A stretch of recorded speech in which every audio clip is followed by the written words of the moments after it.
Hello, it's Friday, April 24th. Welcome to Season 2, Episode 2 of What's Happening in Myanmar, a show from the Frontier Myanmar podcast family. I'm your host, Nick Dunlop, Frontier's feature editor.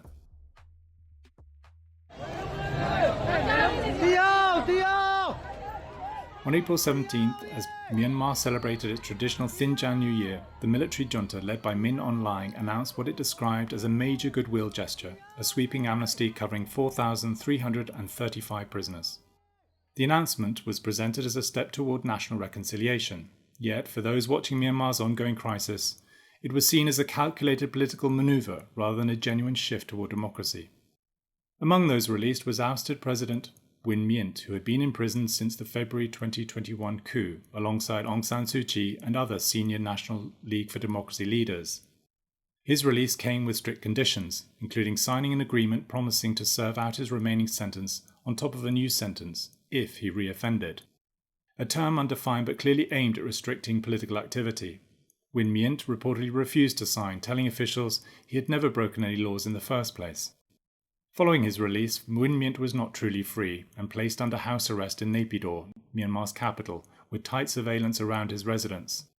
Authorities deployed the Person Scrutinization Monitoring System, which integrates AI-powered facial recognition with national ID databases, tracking individuals and controlling their movements. This digital prison illustrates how the junta has adapted modern technology to enforce authoritarian control. The opposition National Unity government welcomed Win Myint's release but called it incomplete and insufficient. In a statement, the NUG urged the junta to free all political prisoners and restore the country's democratically elected leadership. International actors echo these sentiments, with the UN High Commissioner for Human Rights calling the amnesty a positive step, but far from what is needed. The regime also commuted all death sentences to life imprisonment and reduced long-term prison sentences, including that of Aung San Suu Kyi, whose 27-year sentence was cut by 1/6. Yet her whereabouts remain unknown, and her son, Kim Aris, has publicly demanded proof that she is alive, expressing fears about her health and treatment in detention. Human rights groups estimate that since the 2021 coup, more than 30,000 people have been arrested for political reasons, with over 22,000 still detained.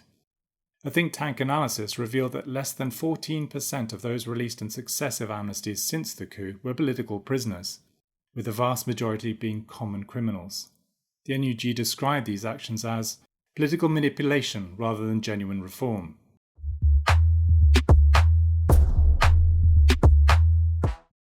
Despite the amnesty announcement, military operations intensified during the New Year period from April 13th to the 17th. Airstrikes killed civilians in multiple regions, including Sagaing, Kayin and Kayin states. In one particularly devastating strike in Sagaing region on April 16th, at least 17 people were killed when a gyrocopter hit a village gathering. Other strikes targeted hospitals, schools and displacement camps under the control of ethnic armed organizations. The Kayin National Union, one of Myanmar's largest ethnic armed groups, condemned these repeated airstrikes, calling them war crimes and deliberate terror campaigns against civilians. In a statement, the KNU highlighted attacks on healthcare facilities and education centres, calling them a violation of international humanitarian law. In Rakhine State, on April 19th, airstrikes on a monastery wounded civilians, including monks, while earlier attacks in the same region caused mass casualties at a hospital.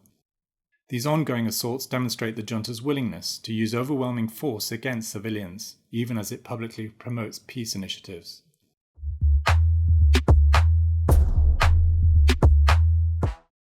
The Ta'ang National Liberation Army, an ethnic armed group operating in northern Shan State, sparked controversy when its political wing congratulated Min Aung Hlaing on being appointed the regime's president, signalling a willingness to cooperate with the military on peace talks. This triggered immediate backlash from civil society groups and other ethnic organizations who accused the TNLA of betraying the public and resistance forces. As a result, several education and health councils affiliated with opposition networks have suspended cooperation with TNLA-linked bodies, calling the Ta'ang group a betrayal of anti-junta commitments.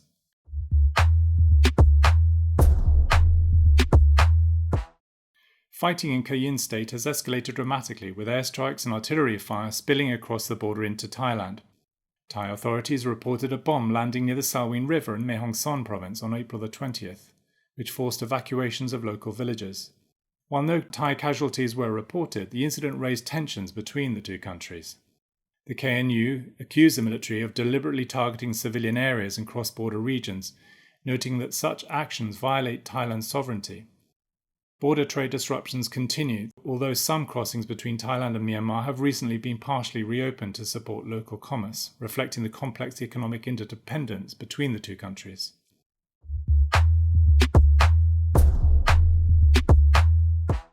In Naypyidaw, Min Aung Hlaing outlined plans for his first 100 days as president, presenting himself as a leader committed to peace and development.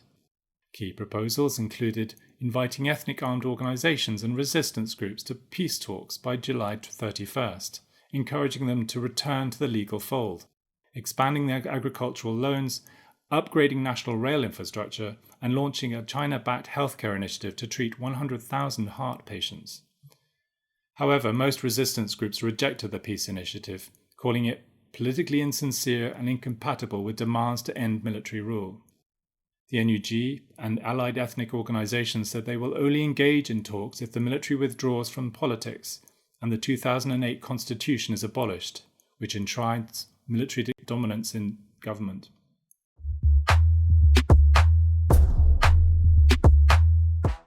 China announced a regional diplomatic tour by its foreign minister, Wang Yi, including planned meetings in Myanmar, Thailand and Cambodia, signalling Beijing's continued engagement in Southeast Asia.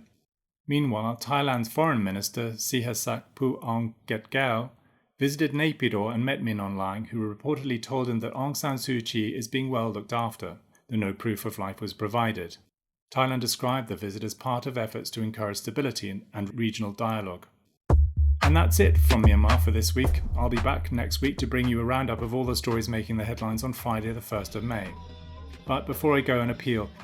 After more than 10 years of award-winning journalism, we at Frontier are in a funding crisis. The grants that once supported 2/3 of our operations are no longer available. Despite this, our journalists continue their difficult and dangerous work, but with decreasing resources. It's no exaggeration to say that Frontier is fighting for its very survival. Please do encourage friends and colleagues to join Frontier so we can continue producing our trademark features, in-depth investigations, and on-the-ground reporting. By joining Frontier, you'll be supporting us to tell the stories that matter and cut through the noise and reveal what's really happening in Myanmar. Please click the link in the podcast show notes to join us. Thank you.